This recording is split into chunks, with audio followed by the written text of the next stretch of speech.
Hello, welcome to EHEB Indonesia 2020 Goes Online. This is Study in Europe webinar series. My name is Alicia. I'm going to be moderating this webinar session. This webinar is going to be presented by three speakers who will be speaking as a representative of Sweden.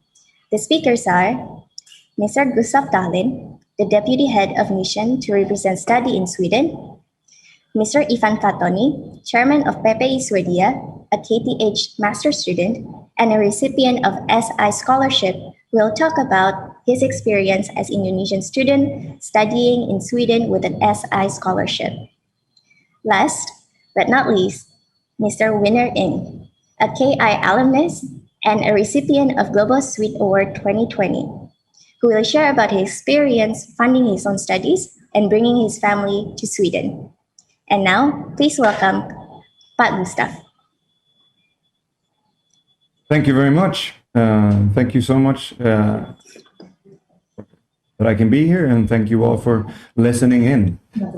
So my name is Gustav Dahlin, and I will give you a brief overview of what it is like to study in Sweden. And then after me, as you heard, Ivan and Winner will get into the finer details and their experiences. Let's go for the brief introduction.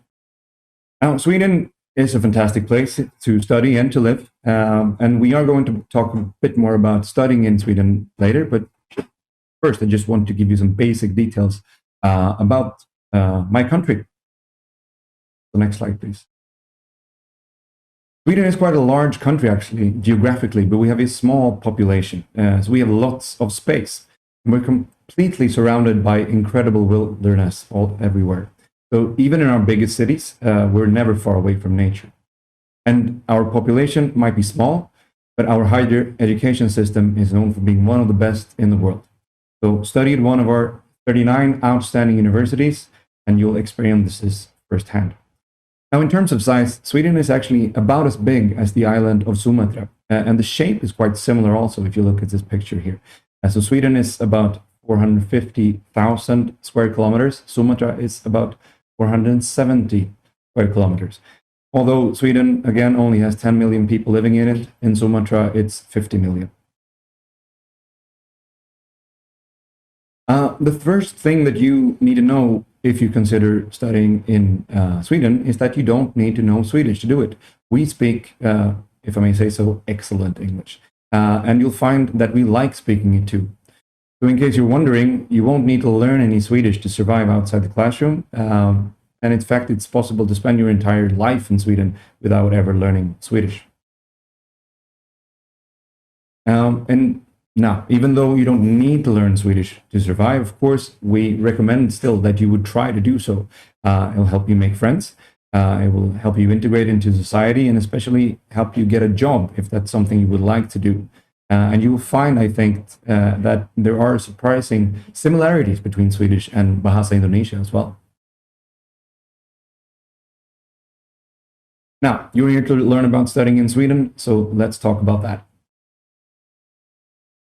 We offer lots of programs in Sweden, over 1,000, taught entirely in English. You can study basically any program you like, with a few exceptions.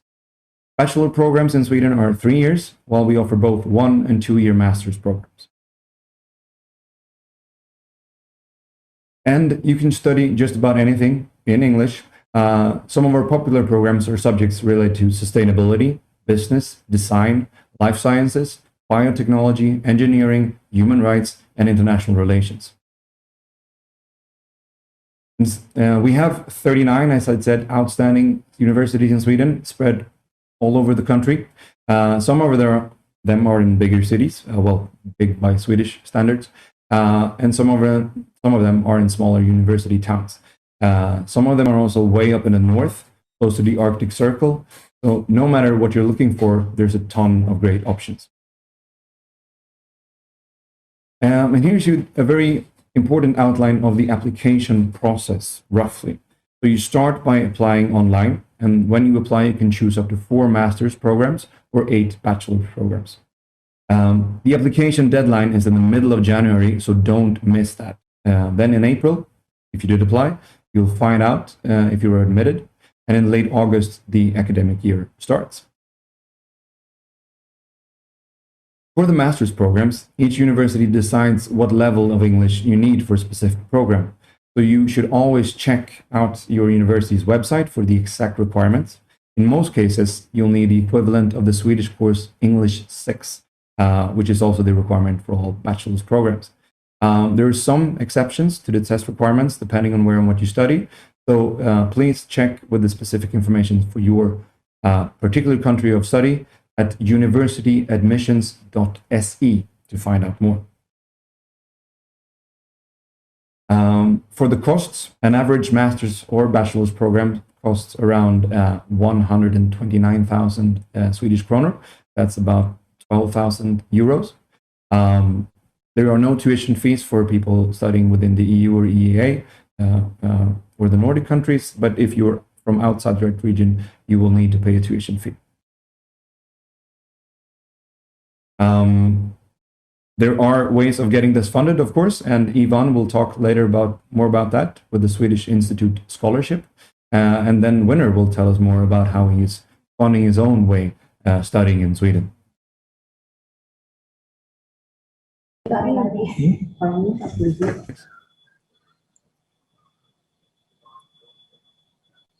Now, Sweden is a great country, I believe. We may not be perfect, of course, no one is, but there are some things that make Sweden a pretty great country.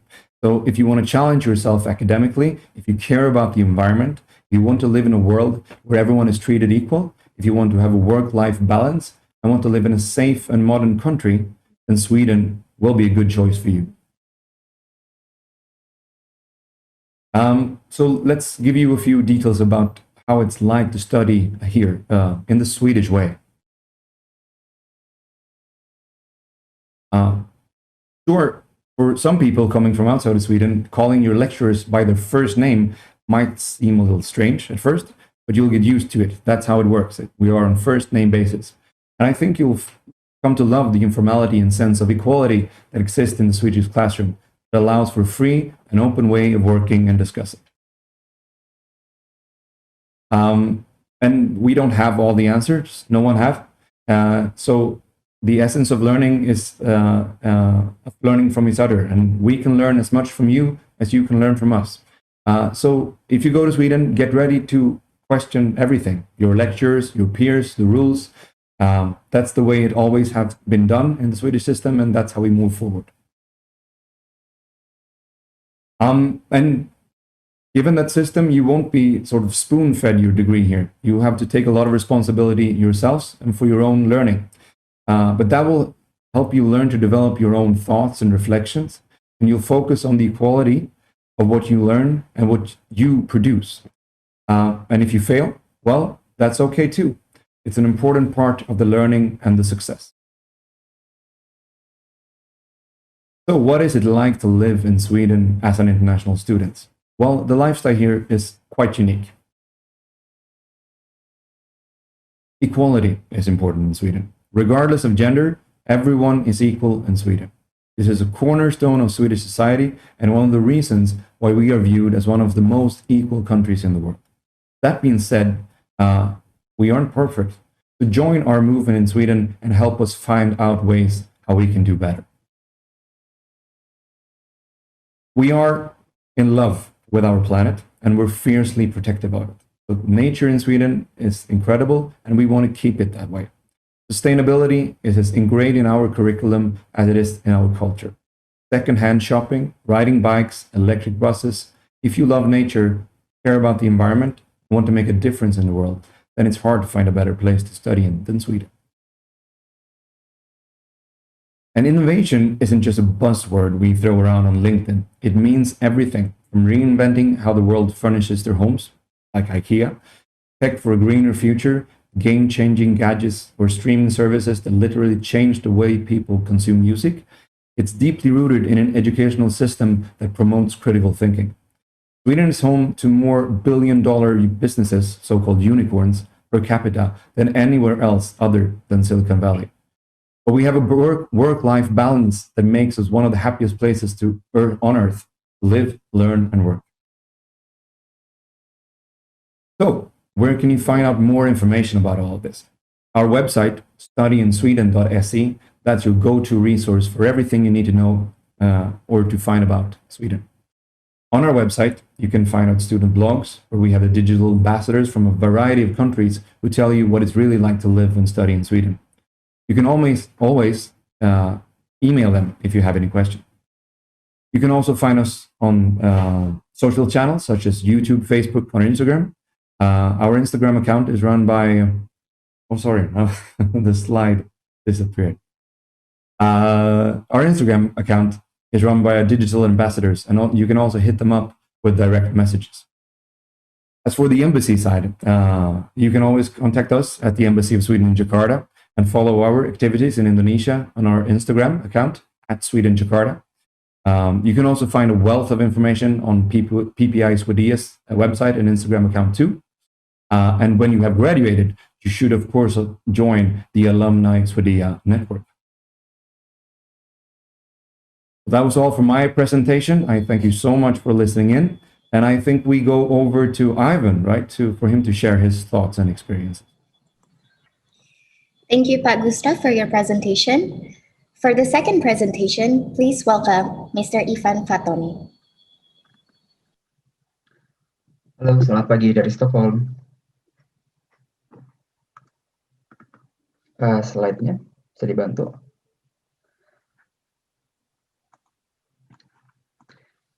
Ya, sekali lagi selamat pagi dari Stockholm. Nama saya Ivan dan saya penerima beasiswa SI tahun 2019. Saat ini sedang kuliah di KTH jurusan Media Management tahun kedua. Dan juga kebetulan saya sekarang menjadi koordinator pusat atau ketua dari PPI Swedia. Terima kasih atas kesempatannya. Saat ini saya akan sharing mengenai beasiswa Swedish Institute Scholarships for Global Professionals. Next slide, please.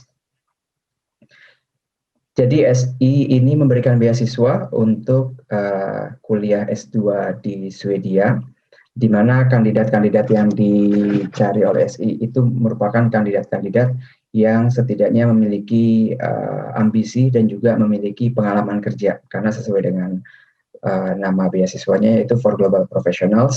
Jadi nanti beberapa persyaratannya adalah bahwa teman-teman mempunyai pengalaman kerja yang sudah beberapa jam yang harus dimiliki, kemudian juga memiliki pengalaman leadership, baik itu di dunia kerja ataupun di dunia di luar pekerjaan, misalnya di civil organizations. Berikutnya. Ya, beasiswa ini tidak ditujukan untuk semua negara di dunia, namun ditujukan kepada negara-negara yang berkembang. Di sini teman-teman bisa melihat beberapa negara yang diberikan beasiswa tersebut. Salah satunya adalah Indonesia. Berikutnya, apa saja sih yang di-cover oleh beasiswa SI? Yang pertama, tuition fee. Tuition fee untuk kuliah di Swedia ini cukup lumayan ya, kurang lebih kalau misalkan dirupiahkan bisa sampai 500 juta ke atas untuk 2 tahun. Nah, karena dengan beasiswa ini, jadi nanti Swedish Institute yang akan membiayai tuition fees-nya. Kemudian yang kedua, living expenses sebesar 10.000 per bulan. Nah, ini cukup atau tidak tergantung dari gaya hidup masing-masing individu. Biasanya nanti yang paling mahal itu untuk pengeluaran adalah untuk biaya akomodasi. Jadi 10.000 ini sudah diberikan oleh kita dan kita sendiri yang untuk mengaturnya. Apakah nanti untuk beli ini, beli itu sudah terserah. Yang jelas dari biaya 10.000 ini sudah termasuk untuk apartemen, untuk makan, untuk mungkin kalau misalkan untuk hiburan dan lain-lain itu sudah termasuk di situ. Kemudian yang ketiga adalah travel grant 15.000 crowns dan ini diberikan nanti di awal. Jadi ketika teman-teman sudah datang ke Swedia, nah teman-teman dalam 1 bulan berikutnya baru diberikan travel grant. Jadi artinya ketika ingin berangkat untuk pertama kali itu harus modal di awal terlebih dahulu. Kemudian yang keempat, asuransi kesehatan. Dan yang kelima, ini merupakan kesempatan untuk networking dengan para penerima beasiswa SI lainnya dan juga dengan para alumni SI lainnya. Dan ini menurut saya ini sangat kesempatan yang paling penting sekali sih, karena network itu merupakan salah satu hal yang paling penting. Kemudian yang paling terakhir sama seperti yang poin sebelumnya, cuma kalau yang paling terakhir ini lebih kepada networking nanti dengan para alumni. Karena sekarang saya belum menjadi alumni, jadi saya belum bisa menceritakan tentang hal ini. Berikutnya. Oke, ini kriterianya. Sebenarnya nanti informasi lebih lengkapnya bisa teman-teman baca di website dari Swedish Institute, yaitu www.si.se. Dan ini kriteria ataupun kriterianya yang harus dimiliki. Yang pertama yang tadi saya sudah ceritakan, bahwa beasiswa ini ditujukan untuk orang-orang yang sudah mempunyai pengalaman kerja. Jadi persyaratan pertama adalah pengalaman kerja minimum 3.000 jam. Kemudian kalau misalkan ada pertanyaan, kalau misalkan saya pernah mengikuti organisasi-organisasi ketika kuliah, apakah itu bisa dimasukkan juga sebagai pengalaman kerja? Ini saya hanya melihat dari salah satu teman saya di sini yang juga penerima beasiswa SI, namanya Novita. Novita itu baru lulus tahun 2019, dan tahun 2019 dia daftar SI dan juga langsung dapat beasiswa SI-nya, karena Novita memang belum mempunyai pengalaman kerja setelah lulus kuliah, tetapi ketika kuliah Novita menjadi presiden dari organisasi sosial internasional ISEC namanya. Jadi sekali lagi, kalau misalkan nanti teman-teman sudah mempunyai pengalaman organisasi ketika kuliah, itu mungkin bisa dimasukkan langsung sebagai pengalaman kerja untuk mendaftar SI. Kemudian yang kedua, country of citizenship-nya, kalau misalkan kita Indonesia, itu eligible. Yang ketiga, university admission. Nah ini, jadi sebelum mendaftar SI, teman-teman itu harus mendaftar ke universitas dulu. Karena pertama kan memang tahapnya itu harus daftar universitas di bulan Oktober sampai bulan Januari. Kemudian beasiswa SI itu dibukanya kurang lebih hanya 10 hari, nanti di minggu pertama bulan Februari. Tanggalnya saya lupa, kalau nggak salah tanggal 4 atau tanggal 8 Februari sampai tanggal 18 Februari 2021. Kemudian leadership experience, ini juga tadi saya sudah bilang bahwa teman-teman harus mempunyai pengalaman leadership, baik itu di pekerjaan ataupun di social organization. Kemudian master program, nah ini adalah terkait dengan pendaftaran ke university admission. Dan yang terakhir, other eligibility kriterianya itu nanti teman-teman bisa lihat di website dari Swedish Institute. Berikutnya. Bagaimana caranya? Pertama, teman-teman harus daftar ke universitas dulu melalui website universityadmission.se. Range untuk pendaftarannya di bulan Oktober 2020 sampai bulan Januari 2021. Nah, kemudian nanti hasilnya itu biasanya di bulan Maret. Kemudian walaupun teman-teman belum mendapatkan hasil apakah diterima di universitas atau tidak, nah teman-teman sudah harus wajib untuk mendaftar SI-nya. Jadi untuk mendaftar beasiswa SI itu di bulan Februari. Untuk tahun ini seperti tadi saya bilang tanggal 8 sampai tanggal 18 Februari. Jadi hanya 10 hari saja untuk periode pendaftaran, tetapi dokumen-dokumennya itu nanti biasanya sudah dibuka atau sudah di-upload di bulan Januari oleh SI. Jadi teman-teman bisa download dokumennya, bisa mempersiapkan dari bulan Januari. Sehingga ketika beasiswanya dibuka di bulan Februari, teman-teman sudah siap dokumen dan tinggal di-upload saja. Nah, kemudian untuk informasi yang lebih penting lagi nih, bahwa biasanya nanti mungkin akan ada informasi-informasi tambahan atau informasi yang berubah. Jadi saya sangat sarankan teman-teman untuk cek secara reguler website dari Swedish Institute tersebut. Berikutnya. Dokumen-dokumen yang diminta ini ya, yang pertama adalah motivation letter. Jadi kalau misalkan sesuai pengalaman saya, motivation letternya itu bukan berupa ide kita sendiri, maksudnya bukan kayak kita harus menulis di kertas kosong, tetapi sudah diberikan guideline. Nah, nanti di motivation letter itu biasanya ada 2 pertanyaan, dan sudah sangat spesifik sekali. Teman-teman cukup menjawab pertanyaan tersebut. Dan setiap pertanyaan kita diberikan kata-kata maksimal untuk menjawabnya. Jadi paling kayak misalkan hanya 750 kata atau 1000 kata untuk menjawab pertanyaan-pertanyaan tersebut. Nah, kesannya memang sangat sedikit, tetapi buat saya waktu itu justru ini menjadi tantangan karena bagaimana caranya kita menjawab dengan sesingkat mungkin, tetapi juga poin-poinnya sangat kena. Dan kalau bisa nanti bisa dihubungkan dengan SDG dari UN SDG, karena di CV-nya, di persyaratan yang kedua yang di CV, nanti teman-teman bisa lihat bahwa SI ini juga sangat mengedepankan untuk menuju ke goal dari UN SDG. CV-nya juga sudah ada template-nya, teman-teman nanti tinggal isi, dan di situ nanti ada misalkan pengalaman kerja, kemudian pengalaman organisasi. Nah, saran saya adalah di CV itu hanya diberikan 3 kotak ataupun 3 kolom untuk memasukkan pengalaman kerja dan pengalaman organisasi. Kalau misalkan teman-teman mempunyai lebih dari 3 pengalaman kerja dan pengalaman organisasi, saran saya cukup pilih 3 terbaik saja yang sangat relevan dengan jurusan ataupun dengan program dari UN SDG. Jadi jangan masukkan 5 atau jangan masukkan 6 yang nanti akhirnya membuat CV teman-teman itu menjadi panjang. Karena kan nanti officer dari SI akan menerima CV, mungkin ribuan CV dari seluruh dunia. Jadi cukup membuat CV yang singkat dan juga sesuai dengan yang diminta. Tidak perlu diperpanjang. Jadi bukan berarti panjang artinya lebih bagus. Kemudian yang ketiga adalah 2 letter of reference, dan ini bisa didapat oleh bos misalkan ataupun oleh profesor sebelumnya. Kalau misalkan di dunia pekerjaan juga tidak perlu ditandatangan oleh bos, tetapi bisa cukup oleh head of administration, andai bosnya sangat sibuk sekali. Kemudian yang keempat, ini proof of work and leadership experience.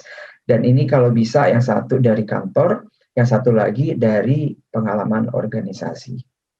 Kemudian yang terakhir adalah paspor. Itu paspor yang halaman bagian depan di mana ada foto teman-teman. Berikutnya. Ya, setelah nanti kuliahnya sudah lulus, teman-teman bisa mendapatkan kesempatan untuk mencari pekerjaan. Jadi walaupun kita itu orang Indonesia, bukan orang Swedia, tetapi karena di Swedia ini sangat menjunjung tinggi eligibility dan juga diversity, jadi siapapun mempunyai hak untuk mencari pekerjaan. Nah, setelah lulus, visa atau residence permit itu bisa diperpanjang dan mendapatkan job seeking visa selama 12 bulan. Kalau misalkan sudah mendapatkan pekerjaan dalam waktu tersebut, nanti visa atau residence permit-nya bisa di-convert ke working visa atau working residence permit. Berikutnya. Ini kita skip aja berikutnya. Ya, ini beberapa slide terakhir. Saya ingin tampilkan beberapa foto saja. Ini adalah foto dari kegiatan penerima beasiswa SI. Yang tadi saya sempat bilang, salah satu manfaat dari SI itu adalah networking. Dan ini adalah organisasi, aktivitas dari organisasi SI. Jadi nanti setiap penerima beasiswa SI itu diberikan kesempatan oleh Swedish Institute untuk membentuk sebuah organisasi yang namanya adalah Swedish Institute Local Network. Karena saya di KTH, jadi saya waktu itu tergabung menjadi board member dari SI Local Network KTH sebagai media manager. Dan tugas kami sebagai board member itu adalah mengadakan beberapa acara yang terkait dengan SDG, dan itu acaranya total bebas. Namun kita ketika 1 tahun pertama itu harus sudah memberikan plan apa saja acaranya tersebut, kemudian deskripsinya, dan ini terkait dengan UN SDG yang keberapa. Nanti support dari SI-nya itu berupa financial support.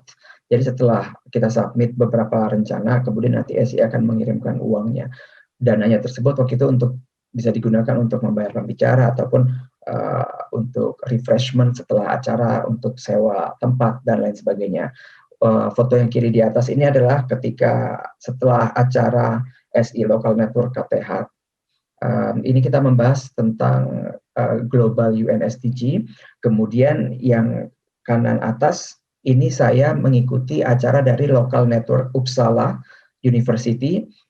Jadi waktu itu organisasi lokal network Uppsala mengadakan study tour ke gedung parlemennya Swedia yang kebetulan di Stockholm. Nah, karena saya di Stockholm, saya ikut. Dan ini salah satu yang tadi saya bilang, manfaat dari SI ini adalah network, jadi saya bisa kenalan dengan beberapa teman-teman penerima beasiswa SI yang tidak hanya ada di Stockholm, tetapi juga di Uppsala. Kemudian kiri bawah, ini adalah foto 8 orang board member lokal network KTH pada tahun lalu. Saya tidak ada karena saya di situ yang mengambil foto. Dan ini seperti biasa, kami mengadakan meeting bulanan untuk membahas kegiatan-kegiatan untuk yang berikutnya ataupun untuk review evaluasi kegiatan yang sebelumnya. Dan foto kanan bawah ini adalah salah satu lagi kegiatan lokal network KTH yang diadakan waktu itu pada bulan Januari. Ini membahas mengenai gender equality. Jadi ini sesuai dengan UN SDG yang kelima kalau nggak salah untuk gender equality tersebut. Berikutnya. Ya, ini adalah beberapa foto dari mahasiswa angkatan saya.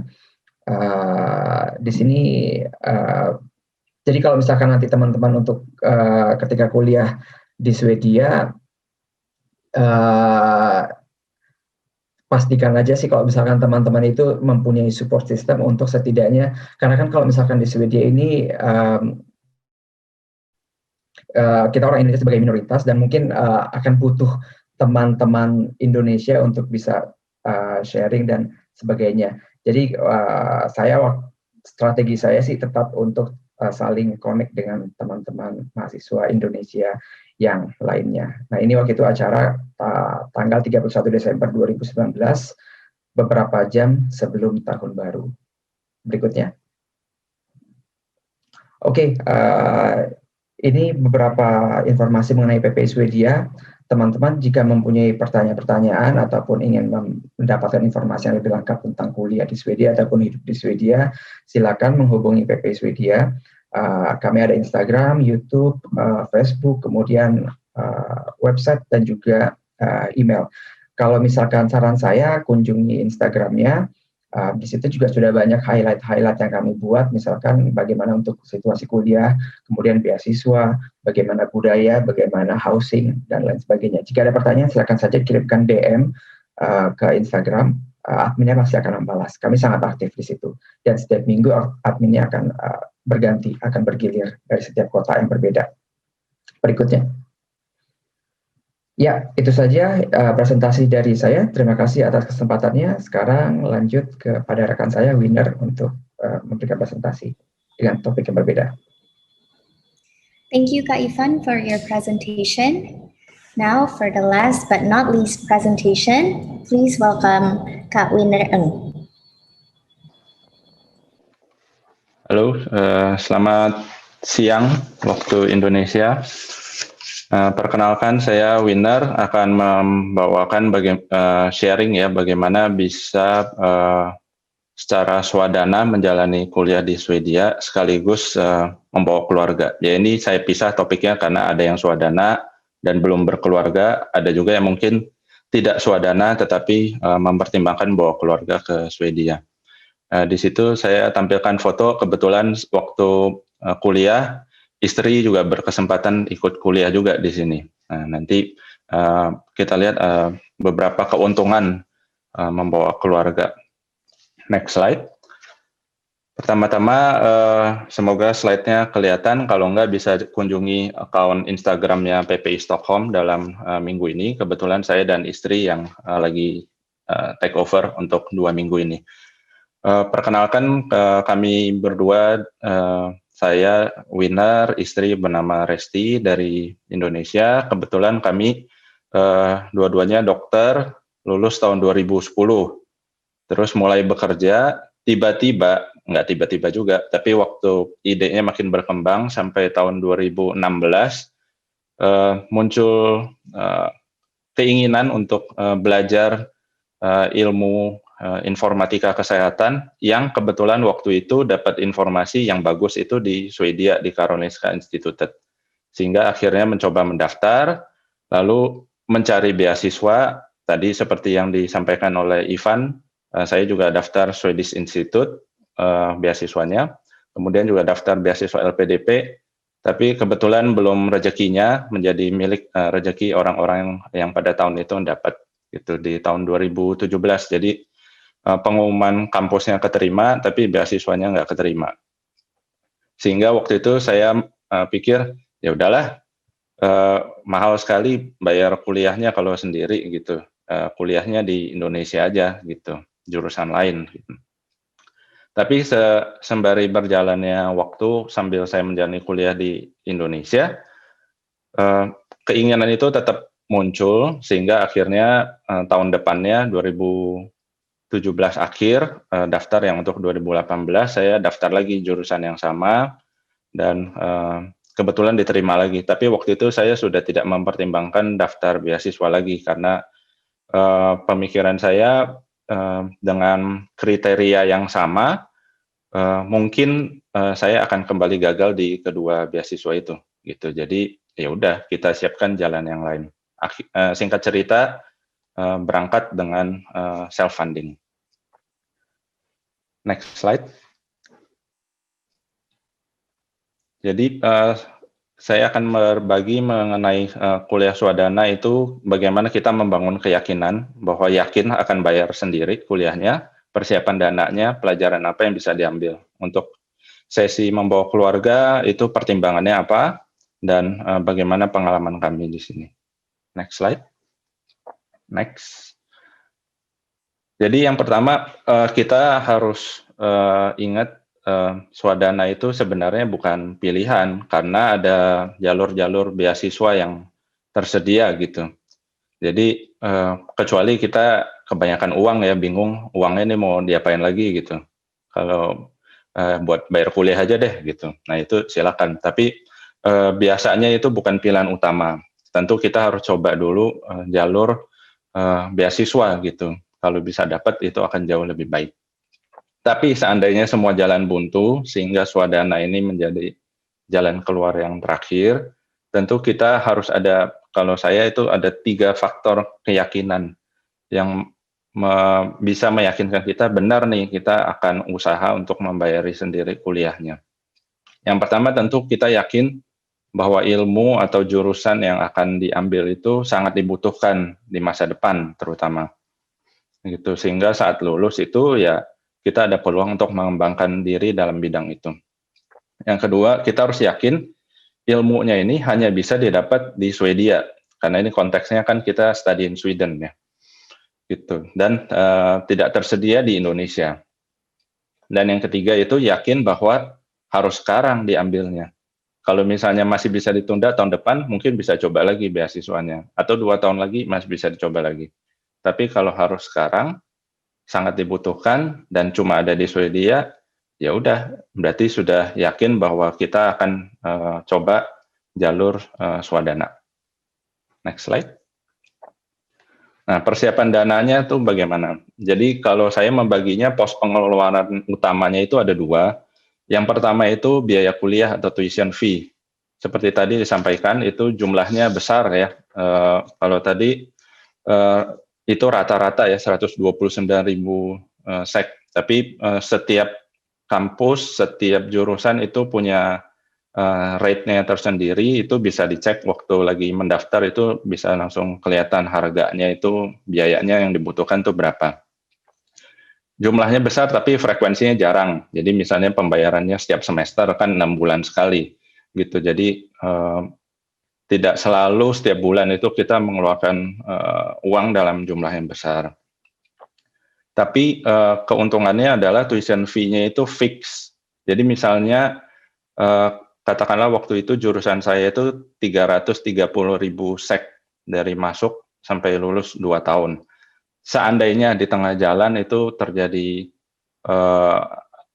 ada nggak lulus atau misalnya kita mengambil cuti, itu tidak bertambah, jadi biayanya itu fix, tetap segitu. Jadi di awal kita udah langsung tahu berapa uang yang harus dipersiapkan. Jadi jangan takut misalnya tengah-tengah harus ngambil cuti kuliah dulu, nambah 1 semester, atau ada proyek yang tidak bisa dilanjutkan misalnya karena masa pandemi seperti sekarang gitu. Itu biaya kuliahnya itu nggak bertambah. Nah, pos pengeluaran kedua itu biaya hidup atau living cost. Jumlahnya itu relatif lebih kecil, tapi frekuensinya rutin, ya bisa bulanan, mingguan, gitu, atau bahkan harian, gitu. Nah, dua hal ini yang harus kita pisahkan dan kita siapkan tabungan atau pendapatan kita untuk memenuhinya. Jadi kalau saya untuk yang biaya kuliah, tentu itu dari pos yang sudah ada, misalnya dari tabungan, dari penjualan aset gitu. Jadi yang jumlahnya besar langsung disisihkan untuk pengeluaran yang besar juga. Nah, sedangkan yang untuk memenuhi living cost, kita harus ada pemasukan atau pendapatan lain yang sifatnya itu bisa maintain kita dari waktu ke waktu.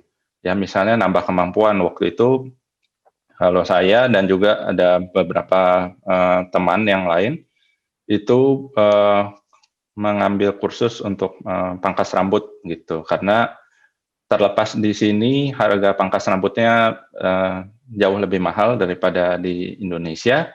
Kita bisa menghemat untuk pangkas rambut diri kita sendiri, atau itu saya pangkas rambut anak saya, jadi mengurangi pengeluaran, tambah untuk pemasukan kecil-kecilan saling membantu, misalnya sesama student gitu. Atau kalau pandemi ini membuka mata kita bahwa banyak kerjaan yang sebenarnya tidak harus dikerjakan dari kantor, bisa remote. Ya, mungkin kita bisa, yang bagi yang sudah bekerja itu mempertimbangkan gitu dari pihak kantornya, mungkin nggak saya sambil kuliah di Swedia tapi kerjaan saya dipertahankan, dikerjakan secara remote gitu. Nah, dalam kasus saya itu istri saya waktu tahun pertama bersama saya di sini itu bisa tetap mempertahankan kerjaannya dari Indonesia secara remote. Jadi itu juga cukup membantu gitu untuk maintain living cost. Lalu mencari kerja paruh waktu selama di sini, ada juga yang mempertimbangkan kalau punya passive income, bisa dicek akun PP ya, Instagram PPI Swedia sekarang, adminnya juga self funding. Dia menceritakan bagaimana dia mendapatkan tanda kutip ya passive income itu dari berinvestasi sebuah alat survei yang akhirnya bisa disewakan ke beberapa perusahaan gitu. Jadi dia bisa mendapatkan passive income dari sana. Dan terakhir tentu harus hidup hemat. Next slide. Pelajaran apa yang bisa diambil? Yang pertama itu menghargai semua proses pendidikan. Sesuai namanya aja menghargai ya. Jadi kalau saya jadi pikirnya semua ada harganya gitu. Waduh, jangan sampai kuliah nggak datang gitu. Kenapa? Karena bayar kuliahnya mahal. Jangan sampai dosen-dosennya udah sangat terbuka. Kalau tadi disampaikan Pak Gustaf, kita cukup manggil dengan nama pertama, terus mereka sangat responsif kalau kita email, kalau kita tanya.